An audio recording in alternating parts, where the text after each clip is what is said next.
Good afternoon, everyone. Welcome to the Girl Get Up podcast. I am your host, the Aquarian Chancellor, and this is the podcast where I come on, I share my story, I share my ups and downs, the good, the bad, the ugly. I invite my guests to come on. They also share their stories, all in hopes that it inspires you, the listening audience, to go out and discover your infinite possibilities. So now that we have that out the way, welcome to Married to Crazy. Welcome Ernie and Rana Carson. Cason. Cason, I think it's age, but anyway. Welcome. I'm so glad to have you here. Now, I'm going to say that I saw you guys put out one of your feelers in the community, the podcasting community, and I was like, Married to Crazy. Oh, let's look into that. So please share with the audience who you are and what you do. Okay. I'm Ernie Cason. I'm Rana Cason. A lot of people for the last 20 plus years have known us as Snooks and Lovey. So I'm Snooks. And I'm Lovey. Yeah. From the Married to Crazy podcast and coaching. So we've been doing marital coaching for the greater part of our marriage, probably we've been married 27, almost 28 years, probably coaching for the last 20. Maybe 20. Yeah. Unofficial, the first, I don't know, maybe 15 years of unofficial before we actually incorporated coaching into Married into Crazy. So Married into Crazy is actually an acronym, and it stands for compassionate, real, accountable, zealous, and yielding, because these are all things that we can do more of or be more of in our marriages. We always have room to be more compassionate. We always have room to be more yielding, more accountable, more zealous, and more real. So yeah, well, you said real. I mean, and sometimes it's just crazy. It is sometimes just plain crazy. But yeah, and those are the 5 pillars, if you will, that we teach on, and that's a lot of what we revolve on in our podcast as well. But then everything we do has to do with that, because I mean, it doesn't matter if it's finances, if it's your intimacy, if it's your parenting, communication, everything. Crazy applies. Being more compassionate, real, accountable, zealous, and yielding is applicable across the board. And so we've done keynotes, we've traveled, we've spoke. We've recently co-authored a book, but it's more about grief and loss because of our situation. And it's been a good ride, though. We thoroughly enjoy it. Okay. Almost days. Well, let's talk about the journey. Because you guys have been married over 15 years, right? And 27. Oh, 27 years. Okay, but you've only been coaching for about 15 years. Correct. Yeah. What prepared you for that coaching journey? Because opening up your marriage and to help other people when maintaining a marriage in itself is a job. So what led you on that journey to know that you wanted to coach other couples? Well, it kind of came very organic for us because of our past trauma. So we met, it was a blind setup, and 4 months later we were engaged. And then a week after, actually 5 days after we were engaged, my ex-boyfriend had been like stalking me. And so there was a confrontation. He barged in, he made his way into my house, and there was an altercation between he and Lovey. He brought a knife with him, and so he stabbed Lovey in the heart. This is very early, like I said, 4 months into the relationship, right after we got engaged. And so from there, Lovey had to have 2 open heart surgeries. And just going through, the recovery, the trauma, the legal system, and then that's how we spent our Engagement. Engagement. I was like a fiance ship. That's how we spend our engagement, going to the doctor's appointments. And, there really was no room for all the fun stuff that is supposed to happen, preparing a marriage. So even during all of that, preparing a wedding, I should say. So even during all of that, we were still on track. We said we're still going to get married, keep the same timeline, but there was residual effects that, um, from his family. Oh yeah. Well, look, we said, sometimes it's just crazy. Yeah. Right? So, Yeah. we had key members in my family, particularly my mother, that had really tried to orchestrate us even meeting because of her shared contacts. And so she was part of the crew that tricked us into meeting each other. Okay. But then she was also the chief proponent of, Off with her head. yeah, you just got my baby stabbed, and Yeah. so there was a lot of that went down, and it took years Yeah. for that residual to dissipate. But as a result of that, we survived. I mean, like she said, first 4 months, it was great. I'm like, we went from, this is the woman of my dreams, this is who I prayed for, this is it. And then she became my nurse. Yeah. Oh, wow. For a good part of the first year, Yeah. and carry me around to all my appointments, this, that, and the other. Yeah. And so it was rough. And then 4 years later, we made it. Yeah. We got married, and then, but the residual, you don't think about.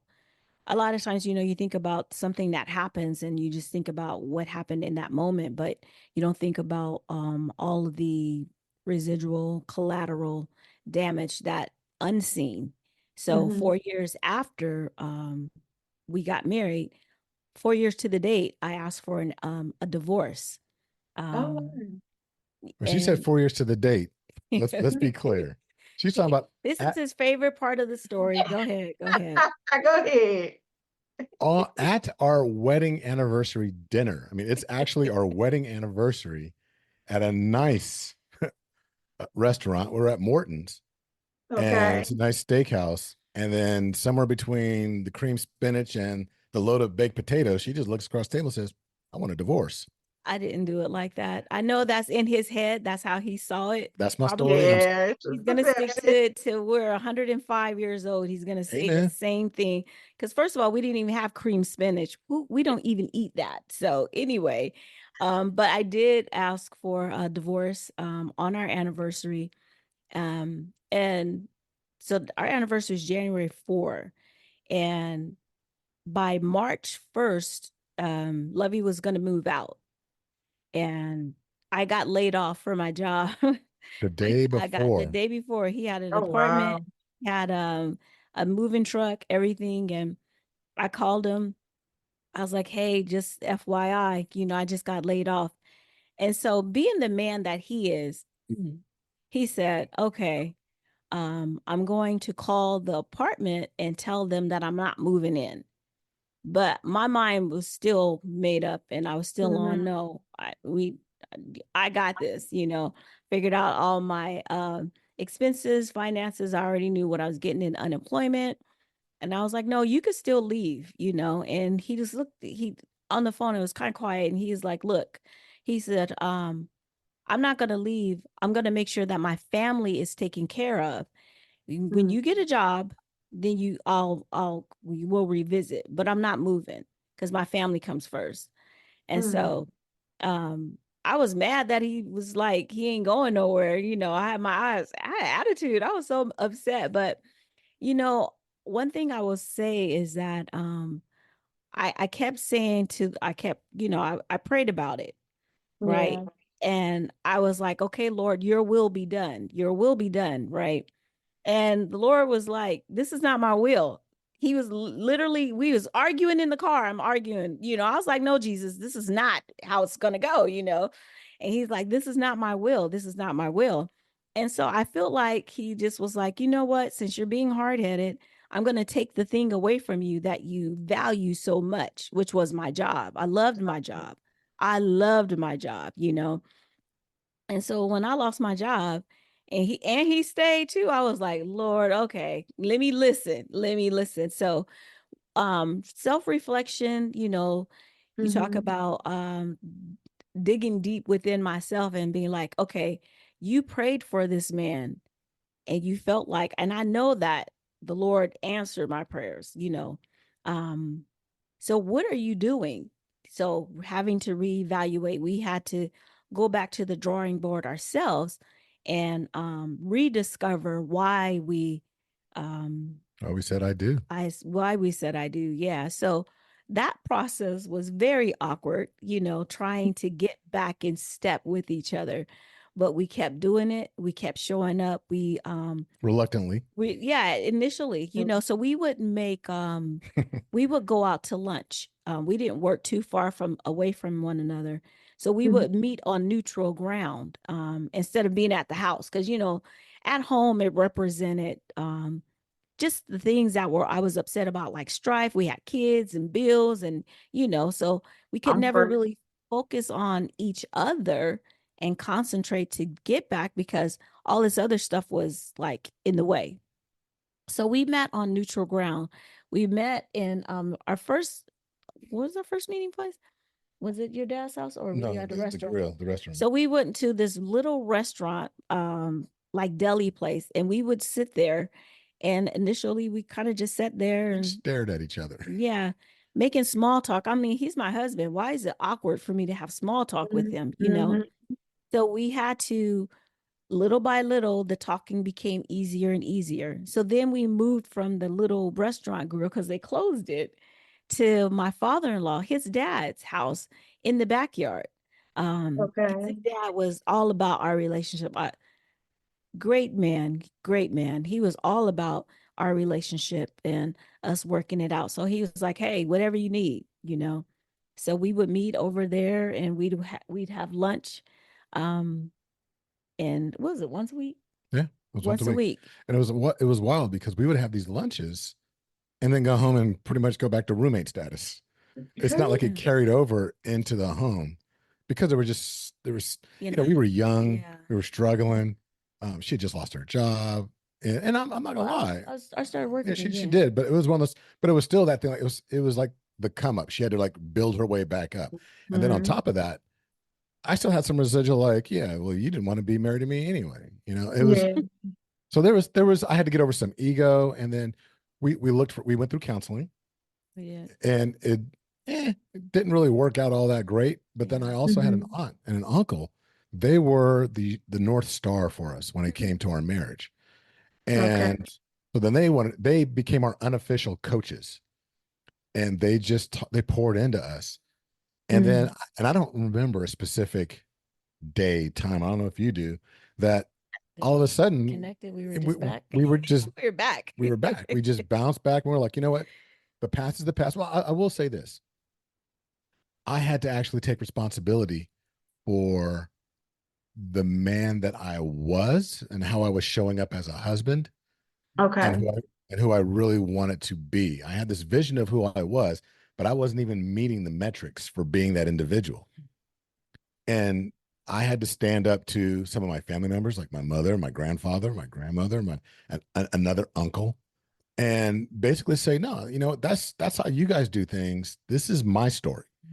And when we started to pin our story, more specifically, I began to write new chapters of who I was. Who I became more authentic of what I felt inside instead of performing and Mm. being who they said I was or who they thought I was. And well, you changed, you're different. And I'm like, this is who I am, but you guys want to keep me in this mold. And so anyway, and as I grew out of that, they accepted it. But it took a lot of work and a lot of Yeah. time.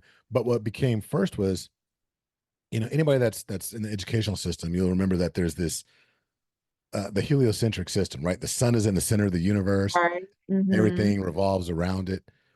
Well, we came up with this philosophy. Is like, you know what? God brought us together, so we are now the center of our universe.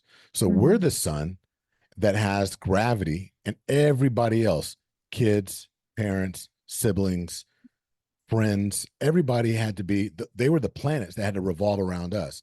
And if they didn't like our gravity, then they could just go about their way. Right. You'd be like, bye. So that's what we adopted. And then everything changed. We from then on, we're inseparable. We've been best friends. Yeah. Sometimes, she gets on my Yeah, nerves. sometimes I have to throw an elbow, but you get him in line. But that's really where I feel like crazy was really born, even though it wasn't officially pegged as crazy, Right. because I had to learn compassion for him, because thinking like, well, what if my mom was acting a certain way? How would I respond? How would I, if there were members of my family that were um behaving this kind of way, I had to develop compassion for him and put myself in his position. We learned how to be accountable to each other. We learned how to we learn how to keep it real with one another, and when we say keep it real, because there's a whole thing about I'm just being 100, I'm keep it real and that's not what we're talking about when we say keep it Mhm. real. Sometimes that's what I'm talking about, but when we say keep it real, we're talking about being real in the moment, in the real situation, not the argument that you have in your head on the way home that hasn't even happened, but you're thinking, well, if he say this, then I'm gonna say, and oh, because I already know it's finna be da da da. So we The had to typical married argument. right. Yeah. Ernie, I'm gonna go to you. What in the world made you stay after that first initial incident? Because typically something like that would be enough to say, oh, I'm not messing with that woman. Like, this is too much. Like, what made you say, okay, let me see where this can go?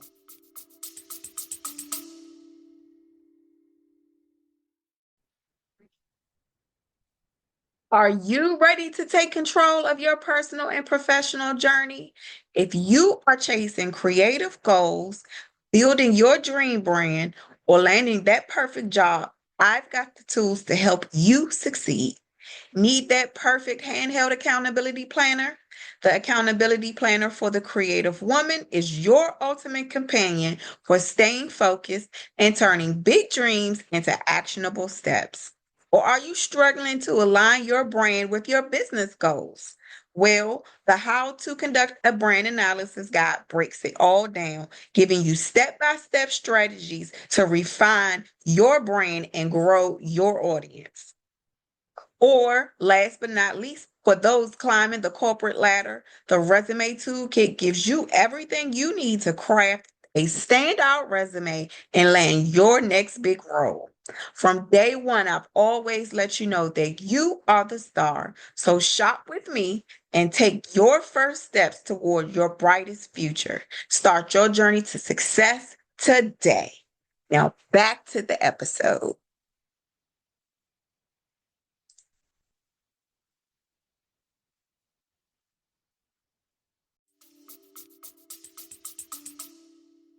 It's a great question. And it's funny. We all grew up with this, I guess, picture of who we are, how we would respond to certain things. And what I had been learning about myself was that, when you get with your boys, it's like, yeah, if this ever happened to me, man, I'd do X, Y, Yeah. Z, da, da, da, da, and then I'd do this and then that. You know, if you would have told me prior to the incident that I was going to get stabbed and then turn around and forgive the individual, there's another story we don't even get into where he got released from prison early, and we actually had an encounter at my corporate building Okay. where he ended up being a courier because he couldn't get hired because he was on parole. He just out of the blue he didn't know I worked there. He was just doing this only job that he could get. Showed up in the middle of my job, and we bump into each other.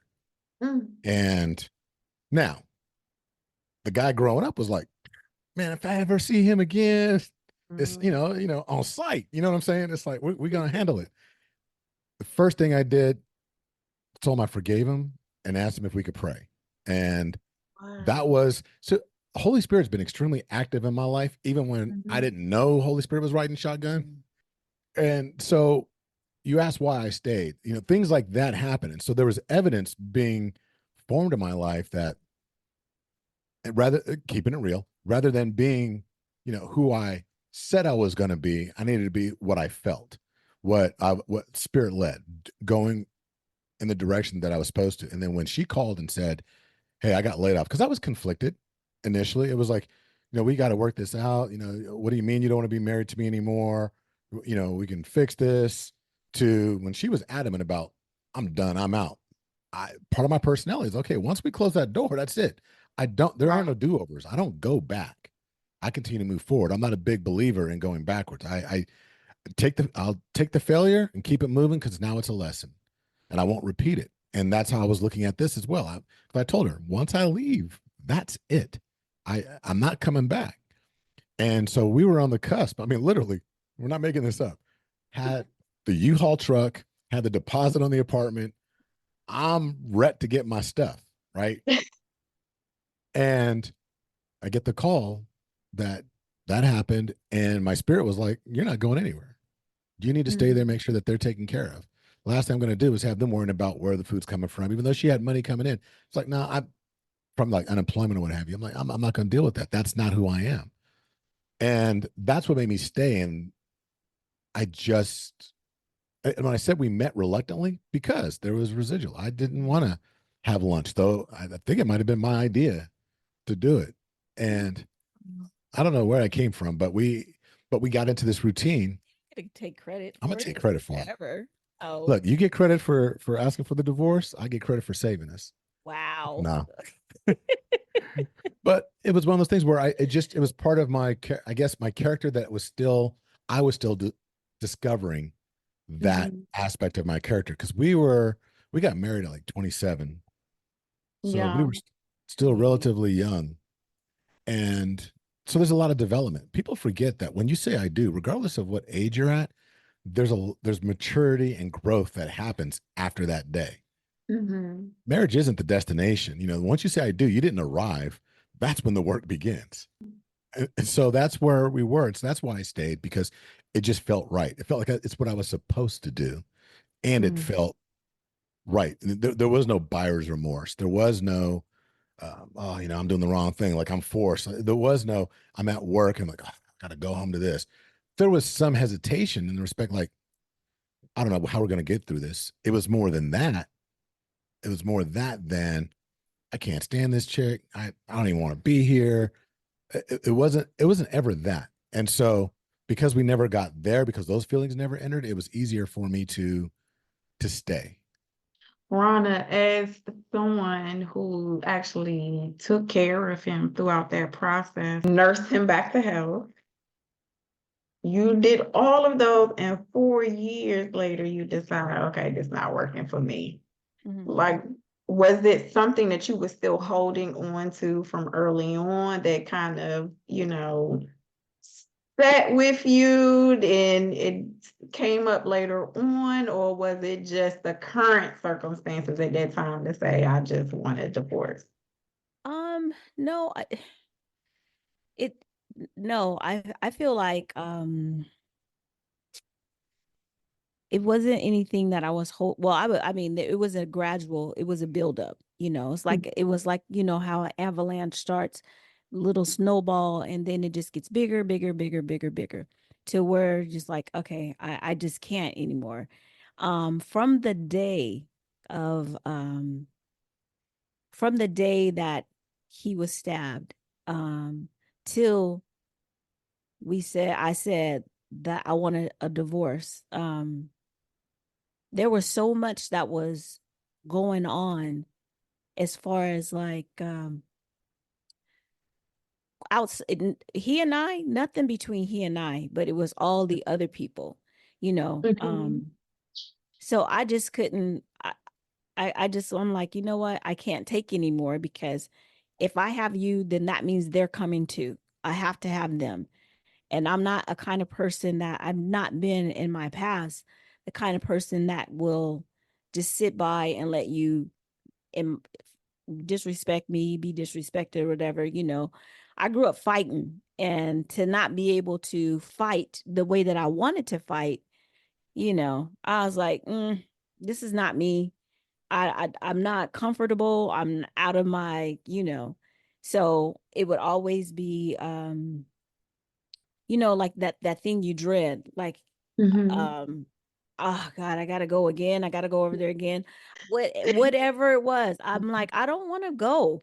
I don't want to be around, because for me, I don't do fake very well. I can't be fake. And so I know how you feel about me. And then I feel like certain comments that are made are just, little snide digs or what have you. But you want me to sit there and smile and talk to you, and I'm not doing that. So I'm like, why are we even doing this? And Yeah. if I felt like, not that he didn't protect me, because No, that's it accurate. wasn't that, it's so hard to like say how I was mad at him, because I Mhm. did feel like you need to tell Check your them family. that Yeah. basically check your folks. But I never said anything. And so we just continued on and on and on. And I didn't even mean to. When we went out to dinner, that was not my intent to go and say, I want a divorce. But Mhm. while we were there, it was just like that thing where, like, I have to vomit and I can't hold it in anymore. So it just came out. Holy Spirit riding shotgun again. Because had you not said that, it wouldn't have opened up the door for the healing. Amen. Exactly, exactly. So, we talk about, our story has so many different um Layers. layers. It's not just because a lot of people, when they hear, oh my God, you got stabbed, that's trauma. And it was trauma. It's very traumatic. Even sometimes I'll replay it, in my head, like, oh my gosh, I remember what happened. And then just talking about every single thing that happened, I still see it because I was Yeah. there. I still see everything that went on. Um, and one thing that Lovey and I talk about is, like, the focus was really on him getting well. We Right. got to Yeah. make sure he's well. We got to make sure. And I'm right there with him. Yeah, we got to make sure he's well. We got to make sure he's well. But we don't think about the PTSD that I experienced going through that, trying to stop the blood, it was just so much. So the focus is him. And now I'm the bad person because it was my ex-boyfriend. But I'm like, that's like saying the lady who got stabbed by the stalker was at fault. That's not my fault. That because I went to go get a restraining order, and there's like, oh no, they declined it because there was no Mhm. abuse when we were in our relationship. There was no pattern of whatever. I'm like, dude is showing up at my job. He's just leaving stuff on my car. It's almost like a movie. But thank you guys for sharing that story. I'm over here getting a little teary-eyed and stuff like that. But I appreciate y'all for sharing that, because nobody really talks about the realness of marriage. You know what I mean? And outside interference does not help. So how were you guys able to protect your marriage once you guys decided that, okay, we're going to stay in this thing? What steps did you take to protect your marriage moving forward? Uh, So one of the main things that we did was subconsciously, I don't know that it was an active response, like an intentional thing, Mhm. but innately we started to make sure we surrounded ourselves with the right people. mhm, Mm. So within our practice, what we do is we call it, building an iron tribe. mhm, Because when you look at Proverbs, as iron sharpens iron, we take that and spin it a little bit and says, as iron sharpens iron, we as couples should sharpen each other as well. mhm, So we started looking, proactively at who was around us and slowly excise those individuals that weren't down for our marriage. We mhm, each had people that were down for us, right? So I had people that were down for me. She had people that were down for her, but somehow or another we were in sync. We were like, well, who's down for our marriage? right, right. Mm. And Mhm, then we started saying, okay, that's who we need to spend time with. mhm, So we started exactly. spending a lot of time with that aunt and uncle that I mentioned. He's Mhm. since passed, and but she is still a major proponent in our lives. But we had them, and then we started, certain friends here and there that we ended up spending more time with, and then others less time with. Mhm. And Mhm. like he said, if w- we decided that if you weren't down for our marriage, then not that we're cutting you off. Some people did get cut off, but those that are family and that are key members of our family, we just recognize that, as we tell other people, everyone doesn't deserve to be in your front row. So those people had to, relinquish their seats and move to the back. And because if you couldn't be there to support us and be for us, then you actually didn't deserve to be in any of those roles, So we just it was hurtful to some. Some people, took it personally, but we took it personally also that how dare you be upset when this is our this is our marriage, this is our what we want. I know that my brother always teased me, my older brother. He always teased me because I love romance books. From the time I could just really read one, I was always reading, and so I already had an idea of how I wanted my marriage to look. And he's like, "Oh, that's so fairy tale. That's you ain't gonna never find no man, blah blah blah. That's da da da da." And then when I found Lovey, I was like, "Oh, wait, hold on. This is manifesting from these are the things that I said that I wanted." So when it started to be contrary, I was like, "Hold on, wait a minute. That's not what we talked about. That's not in any of the books that I read." But just learning how to work through, you can still have your fairy tale. You can still have your, it's not a fantasy for me. I live it. But that does not mean that he does not get on my nerve. That does not mean that I don't get on his nerve. We're still human and we were still like trying to figure it out, work it out. But I felt like also, that was the Lord putting a calling over our relationship. Um, just to say, you guys are going to be able to encourage other couples because you've been through a type of trauma that is not a normal trauma. Most people are like, "Oh, we broke up because he cheated or she cheated or they lied or whatever, financial." This is totally, I've never heard of this before. So it's like, well, if we could make it through something as stressful, traumatic, as outrageous as two stabbing in the heart, two open heart surgeries, a boycotting almost of the wedding, blah blah blah, whatever, then we might be able to help some folk do some stuff, as far as working back through it. But we had to also, again, develop compassion, But yeah, be accountable. crazy never went away, and it's one of those things where we've had constant reminders. I can't tell you, and I'm not exaggerating, I can't tell you how many times we wanted to shut down, or I wanted to shut down the podcast, Married into Crazy. And then the coaching, no, that's it, we're done. But every time, I mean, like, that's it, I'm done, I'm pulling the plug.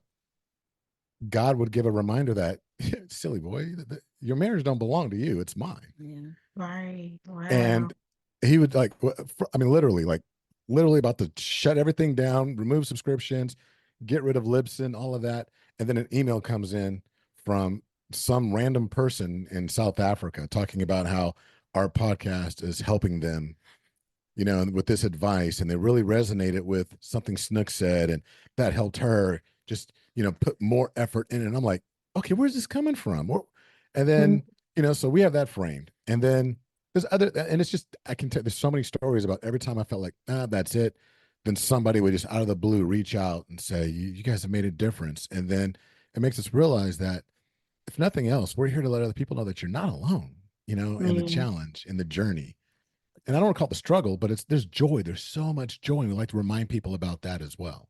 Based on the feedback from, your listeners and your supporters, people, what misconceptions did people have of marriage prior to that now being in the marriage and having experiences of what marriage actually is?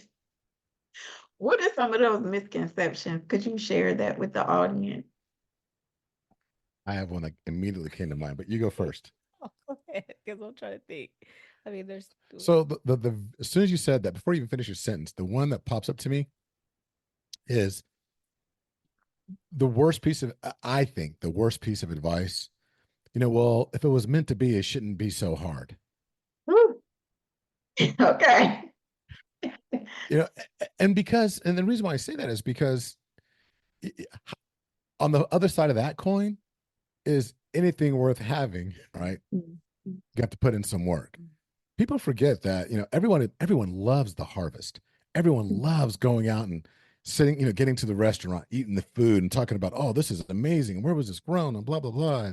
And, but they forget that there was some toil that went into that soil. Mm. There were seeds that had to be planted, that had to be nurtured, that had to be grown. The sun was harsh at times. And then you had to protect it. And then you had to water it some more. And then the water bill goes up. And you're like, oh, there's going to be all this rough stuff. But then you're working towards the harvest. And then all of a sudden it's all worth it. And I ask people to always remember that, because that's in contrast to, well, if it was meant to be, then, it would be a lot easier for you. Really need to consider walking away, because it's not supposed to be that hard. It really is. If you look at the very first marriage, and, and I'll call it a ministry, our calling, there's a lot of it that is placed, and we reference the Bible a lot. We reference our faith. Though we don't do a lot of Bible beating, and going into scripture and so forth. But I will say, if you look at the institution of marriage, the very first couple, Adam and Eve, they went through some stuff. So why would we think that if that was the model, right? If that was the blueprint that was originated, why do we think that we're not supposed to go through some things? No, I feel like, so one thing though that comes to mind often to me is like expectations of each Mhm. other's roles. We don't live in the 1950s anymore. June Cleaver is not at home, all the time, and dinner's not always on the table, and it ain't always up to her.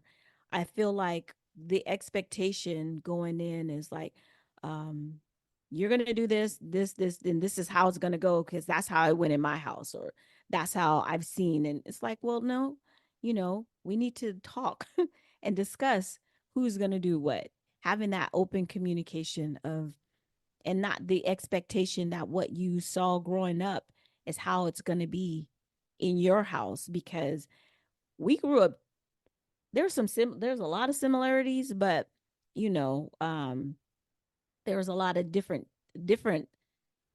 how do I say it? There were different perspectives of it. So both of our we both grew up with single moms, Mhm. so she's raising a single man, and my mom was raising a female. So of course the teachings are going to be, totally Mhm. different. My mom was like, look, you have your own, you don't depend on anyone, Mhm. have all your ducks in a row, blah blah blah, take care of you. And not sure what his mom Yeah, was well, saying, it but was like, open the door, be a gentleman, be respectful, this, that, and the other. So there's two different messages that are being sent. Yeah. exactly. And Yeah. but both parents, both mothers, they're looking out for their children. So Mhm. he trying to open it. I'm like, move, I got it. I could do it myself. Okay. No, it's real because, early on I used to do an exercise when I was doing an accountability course before I started the podcast. And one of those exercises was to examine the beliefs about yourself that you learned in childhood Mhm. and, just various institutions of your life, whether it's religion, childhood, love, and, your workplace, and then your external relationships with people outside your love interest. And when I did that exercise for myself, I found a lot of correlations between my childhood and what I saw as marriage and relationship, intimate relationship, and then the marriage that I was in. And so it was a lot of beliefs and attitudes, and that was one of them. Like, I got to do everything by myself, and that necessarily wasn't true, but I couldn't identify when to stop fighting. You Right. know what I mean? Mhm. And when to stop trying to stand Mhm. on my own because I didn't have to. Right. Exactly. Yeah. That was a thing for us, I think, in the beginning of our marriage. I mean, I like to open the door and stuff like that, but all the other stuff, don't, which, why you ask me? I had a hard time with allowing him to be the head of the household, Mhm. because I'm like, bro, what? Because to me, yielding was a problem. Me being subservient, which I'm not, and so then I get all up in my ratchet, and I'm all, I'm like, oh, now I'm finna, look, I don't even use correct English. I'm finna do and what we finna be, and you Right. but that was a challenge for us in the beginning. And so he is like, I'm trying to be the man of your dreams. These are the things that you said you wanted. So I was actually contradicting myself. You know, Yeah. I wanted a man to do all those things. And so when I got one, I was like, oh, no, sorry, boo boo. That's not how we're doing it. Woo, lovey, back up, you know.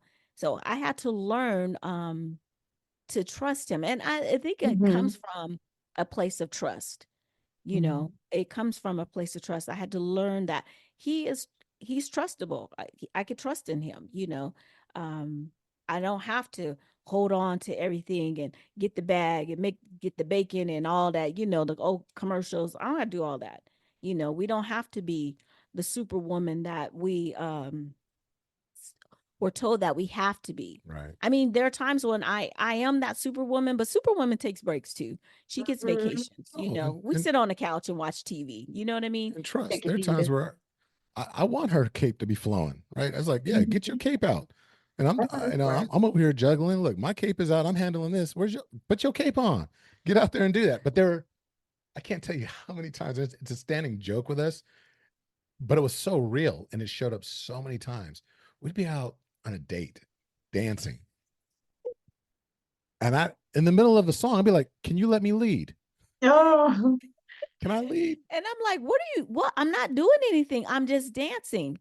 But that's just how the struggle showed up in our marriage. Just, you know, we always tell everyone about that whole dancing thing. He would be like, let me lead. And I'm like, what are you talking about? Because I'm just in the flow. And until he like, hey, gets my attention, let me lead. I'm like, I Mm-hmm. don't even know how to do that. And that Mm-hmm. was like so profound because I was like, wow, I don't know how to do it in dance or in life, you know? So just learning how to just be okay with just saying, okay, go ahead, do. Now I'm like, do you got to talk to me about it? Just do it. I don't care, you know, but Right. before. Yeah. Ernie, how are you able to see that and then um act in a way that's to make her feel comfortable, let her guard down one by one to, let you take control and be the man that you now envisioned. There's only one thing. Um, the edict that you get when you say I do, when Mm-hmm. it's all said and done, you're just supposed to show up and love on each other, right? So my number one job was just love her. And we gotta love them where they're at, but also talk about where we want to go, Mhm. right? Yeah. But the more and more I loved on her authentically, the more and more she realized it's like the walls came down. And we both had walls, but Mm-hmm. it goes both ways. But we we're competitive. And it got to a point where it was like, okay, you're not gonna outlove me. Mm. Yeah. I love it. And so, and then the more we were like, oh, I'm gonna love you like this. Oh, I'm gonna love you like that. Oh, I'm gonna take it up a notch. Next thing you know, it was like, it's funny. We complete each other's sentences. We don't by any means have the perfect marriage, but we Mhm. do have, You do have the perfect wife.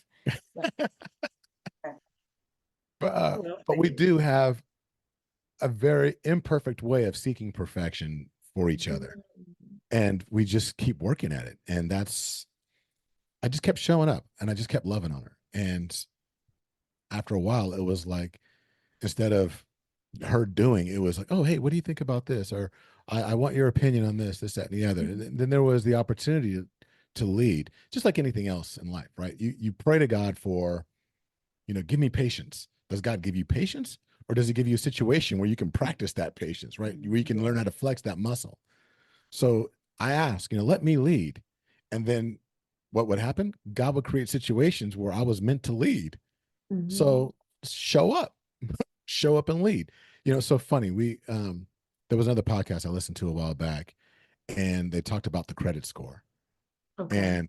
And the husband was saying, you know, it's not that I had bad credit, I just had no credit. mm, And when it came to their relationship, Mhm. because he was married to a strong woman as well. And he was just saying, and it really resonated with me because it was like, oh, you need to build up your credit score. You need to show up and establish credit. So when the opportunity to lead or surfaces, then lead. and lead well. Because when you lead and you lead horribly, your credit score starts to drop. Right. So I had to love on her. And when the opportunity arose to lead, I had to lead and lead well for her to be like, oh, okay, he got this. Oh, he Mm-hmm. can do this. And then what happens? Then all of a sudden her shoulders relax a little bit. Mm-hmm. She can relax. So she can sit in the passenger side. Well, she still tells me where to go. But but she can relax a little bit, right? And that happened over time. And like I said, we're coming up on 28 years in January. It takes time, but it's, don't think you're going to get someplace and it's going to automatically be there, period, done, it's over with. And once it happens once, that you just think it's going to happen over and over again. No, you need to keep reestablishing that, because the funny thing about establishing a marital credit score is Mm-hmm. that, just like your credit score with finances and everything else, you make a few bad moves, it- you know, uh, it'll affect that score and it will drop, which will then turn around and affect your worthiness Mm-hmm. in other areas. So you got to constantly, it's not, so yeah, that score is constantly being touched on, or touched up. And so you just got to keep loving, but keep showing up. Mm-hmm. Wow. Using that experience, talk about workshops or even your podcast or things that you will do to help other married couples. No, thank you. So the podcast is called Married into Crazy. It's on all major platforms as well as YouTube, Okay. and it's weekly. We just, there's 200 and coming up on 280, because there were a few early on. I made a few mistakes, didn't number them or what have you, but there's approximately 280 podcasts that we've done since 2018. Wow. Congratulations. Oh, thank you. And we've gone from, being in like 35, close to 40 countries, and Wow. a wide viewership, to bottoming out to like nobody's listening because we took some time off. We had some major trauma within the family where we just shut it down for a while, took a hiatus, and then starting all over again. It's just been rough. But it's one of those things where we have that. We also we do workshops. We travel and speak at different marriage conferences. We'll do keynotes in that respect. I've done a TED talk in the past. Um, Oh, wow. we have an online course. Mhm.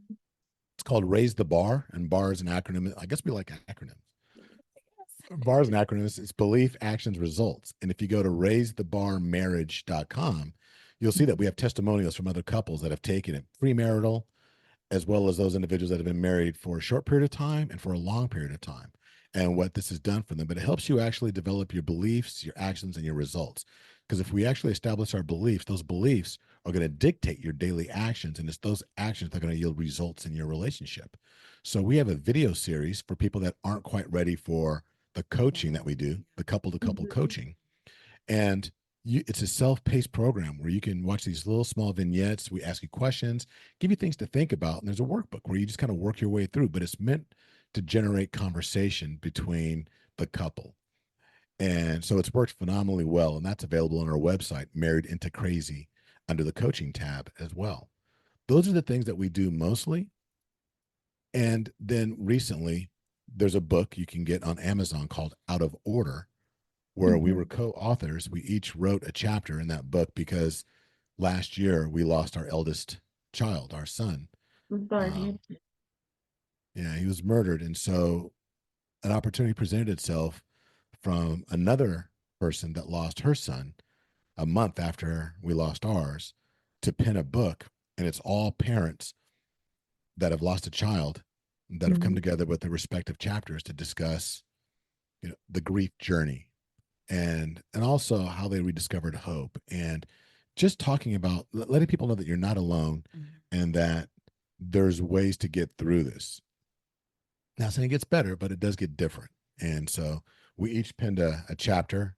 To date, I still haven't read her chapter. Wow. When you gonna read it? I don't know. Are you I ready? when I'm Is it ready. okay? I Okay. haven't read his either. I actually haven't read the book. Um, Okay. so yeah, it's I don't know. I look at it every day, and but I don't know when I'll be ready to read it. That's okay. Yeah. Mhm. I read one other chapter in there. And it's funny. I don't want to go back and reread my chapter. It's almost as if, you're reliving it Mhm. all over again. But we've also gotten feedback from people that have recently people that have recently lost a child, but then also individuals that have lost a child years ago. And the feedback we're getting is that it's been very positive, that it's showing them that it's okay to grieve in their own way. Yeah. That doesn't have to be a specific way, but that's what the book is about. So there's a variety of different ways that you can support, our I guess different platforms and what have you. But a lot of it's just right there at marriedintocrazy.com. Yeah. Well, we're going to include all of that in the show notes. And just because this is a platform of inspiring people to believe in infinite possibilities, and believe it or not, there's a lot of people who are either divorced or wanting to be married. And that is something that they aspire to. Could you please leave the audience with a motivating word, a motivating message to those who might want marriage? I'd say definitely keep your heart open, keep your mind open. Um so funny story. Lovey was not um when we met, I just wrote him off. I was like, yeah, he's not my type. You know, you just never know um what the one is going to look like, who they're going to be. So don't always have an idea, oh, he has to be 6'5" and weigh 190 and be whatever. Those things are great, but those things that'll pass away too. We gain weight, we lose weight. I heard we shrink. I don't know, but um, um, but be open, and the things that you're looking for, be those things already yourself. You know what I'm saying? Don't expect someone to come into your life and you want them to have this. They have to have a good car, they need to have a good job, they got to have a whatever.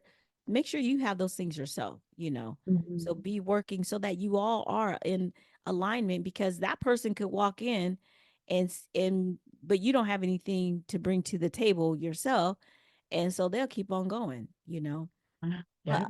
The other thing too I say is don't settle. I feel like because we don't feel like we meet the person that we are meant to meet right away, we settle because we don't want to be alone. So now you're in this relationship when you're just like, oh God, you got a warm body there, but that's all it is. It's just a warm body. And, you can have an electric blanket. I got a good one. You know what I'm saying? But don't settle for just anything. Go for what it is that you want. Be open, and just be looking. But I don't know how to say, don't. I say put yourself out there, but don't, without saying don't do too much. I don't know how to say it, Don't make it your main focus. Yeah, You know Right, that. no, exactly. exactly. Don't Live your expect anything, but no, right, don't expect. Yeah. And but enjoy life. Don't Mhm. feel like you can't enjoy life single. I was loving my life when I was single. Um, so Lovey added to it. Don't look for someone to complete you. Look for someone that, what are you going to add to me? What are you going to, that because next I layer. want us to add to each other. I don't want you to be like, oh, I just made her blah. Mm-mm. What we add into it? You give me a little more spice or whatever, because I'm good by myself. But Mhm. if I get someone who can add to me, yeah. And I think the only thing I'll add, because you took what I was going to say, part I of did. it, but the only other thing I'll add is be willing to question what you believe to be true about marriage, Mm. Mm. right? So we all have somebody handed you a baton.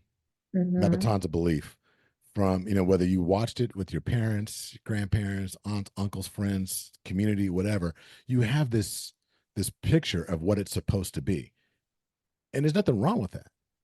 But I say take a step back and just challenge yourself and be reflective. What if everything I thought that marriage is supposed to be is absolutely wrong. Mm. And if it is, if my belief system's wrong, what would I like? Not because it's what I saw. What would I like? What kind of life do I want to live? What kind of person, what kind of spouse do I want to be? What kind of spouse do I want to come home to? And then just really get into it without the influencers or the filters from everybody else, and just really focus in on that. Because the culture might be saying one thing, but your heart is telling you something else, but you're going with the culture because you don't want to go upstream. Go upstream because that's yours. Your destiny, your golden ticket, whatever it may be, could be in the opposite direction of where you've been running, simply because everyone around you is running in that same direction, and you don't want to exert the energy. And I'm telling you that if you can actually do what's true to you, be authentic, and then everything that Snooks just said will actually come into play, because then you'll find that what appears to be upstream and contrary to what other people are saying, or the baton that was handed to you, when you find that other person, it may not be as hard as you think it may be, because now they're adding to you, right? So now you're both rowing in the same direction. It might be against everybody else, but you're rowing in the same direction with the person you were meant to be with. And it's just, you're going to be like, this is so easy. Why didn't I do this before? And that can show up in a lot of different ways. I can tell you right now that my youngest sister, she and her husband are coming up on, like, how long they've been married? 20 years? 50? But they'll tell you they're complete opposites, because they stopped looking for their type. And they have an amazing life, amazing family. And I always use this as an example. And they both will tell the story that, like, she is not what I've been looking for my whole life. And she'll say the same thing. She does not look like or talk like what I thought was my type. She goes, but I couldn't imagine myself being any happier than what I am now, because we've let our guards down and we just opened ourselves up to conversation. And that conversation took us down paths that we didn't anticipate. And now here we are, and happily ever after. Whether you're divorced or have never been in that relationship, question yourself and the direction you've been going. I'm not saying it's wrong. I'm just saying question it and see where that takes you. Yeah. Thank you for sharing that. You guys have such a powerful story, and your message and your mission is powerful as well. Thank you. And you got a business doing it, and we love talking to entrepreneurs over here. So we're going to include everything about where they can find your podcast, where they can find your business, your website. We're going to include all of those things in the show notes. Rana and Ernie Cason, married to crazy. Thank you for joining me and the Girl Get Up audience. I'm going to let you guys go, but hold on, I'm going to send you guys off the right way. We'll see the audience next episode. Take care, everyone.